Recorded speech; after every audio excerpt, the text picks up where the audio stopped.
ये आप देख सकते हैं वर्टिकली ये लॉन्गिट्यूड्स हैं, और ये लैटिट्यूड जो है ये हॉरिजॉन्टली जो लाइंस हैं सारी इमेजिनरी लाइंस हैं।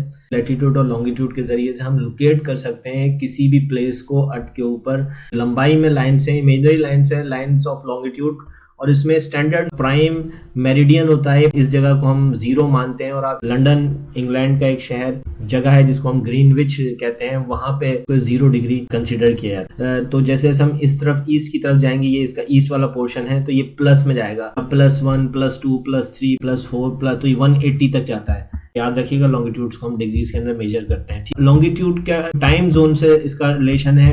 लैटिट्यूड हॉरिजॉन्टल लाइन से, इमेजिनरी लाइन से नॉर्थ में भी हो सकती हैं और ये साउथ में भी हो सकती है। इक्वेटर बिल्कुल सेंटर है अर्थ का, ये भी इमेजिनरी लाइन है। अगर इक्वेटर से ये नॉर्थ की तरफ जाएगी तो 0 से 90 डिग्री तक जा सकते हो। नॉर्थ की 90 डिग्रीज और साउथ की 90 डिग्रीज। ये लैटिट्यूड को हम पैरेलल्स भी कहते हैं। स्टूडेंट्स को बताता हूँ कि याद रखो लॉन्गिट्यूड असल में हम टाइम से लेट करते हैं, और लैटिट्यूड की जब बात आ रही है तो आप क्लाइमेट कितनी गर्म हो रही है, कितनी ह्यूमिड हो रही है, और कितनी वहां पे बारिशें हो रही है, ये सारा का सारा लैटिट्यूड्स जो क्लाइमेटिक रीजन्स हैं। इक्वेटर जो कि वो जगह है जहाँ पे सूरज की जो रेज हैं वो वर्टिकल पड़ती हैं, जिस वजह से सबसे ज्यादा गर्म हिस्सा दुनिया का यही होता है। यहाँ पे मौजूद ममालिक जो है सबसे ज्यादा गर्म है।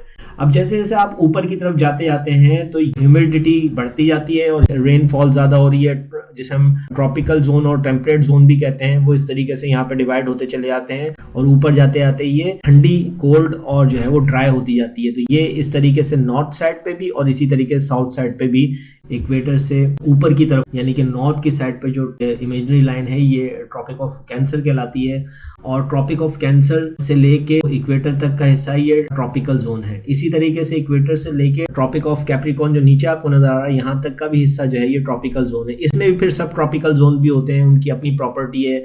वहाँ पे बारिशों का प्रेसिपिटेशन कुछ और लेवल का होता है, यानी कि ट्रॉपिक ऑफ कैंसर से लेके आर्कटिक सर्किल तक का जो रीजन है ये सारा का सारा टेम्परेट जोन है। और इसी तरीके से नीचे जो ट्रॉपिक ऑफ कैप्रिकॉर्न से लेके आर्कटिक सर्किल जो साउथ है ये भी सारा का सारा टेम्परेट जोन है। इसमें देख सकते हैं कि टिल्टेड है, जमीन जो है पूरे 90 डिग्री पे नहीं घूम रही। जो टिल्ट हुआ है इसकी वजह से जमीन के ऊपर जो है वो गर्मी और सर्दी का मौसम बनता है। जब एल्टीट्यूड क्या है, altitude is the height above sea level जो है वो 0 है, और उससे अबव जो है वो जितना होता जाए। तो देखिए सी लेवल, ये आपको सी लेवल नजर आ रहा है 5000 फीट से 8000 फीट, तो ये 11500 फीट तक जो है ये हाई एल्टीट्यूड है।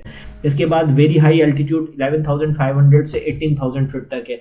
18000 फीट से जो 30000 फीट तक है, और ये और इससे अबव जो है वो एक्सट्रीम एल्टीट्यूड से। देखिए मेटेगा, टंड्रा और आइस स्नो दिख रहे हैं। जैसे जैसे आप ऊपर की तरफ जाते हैं तो फ्यूना और फौना जो भी बदलते जाते हैं।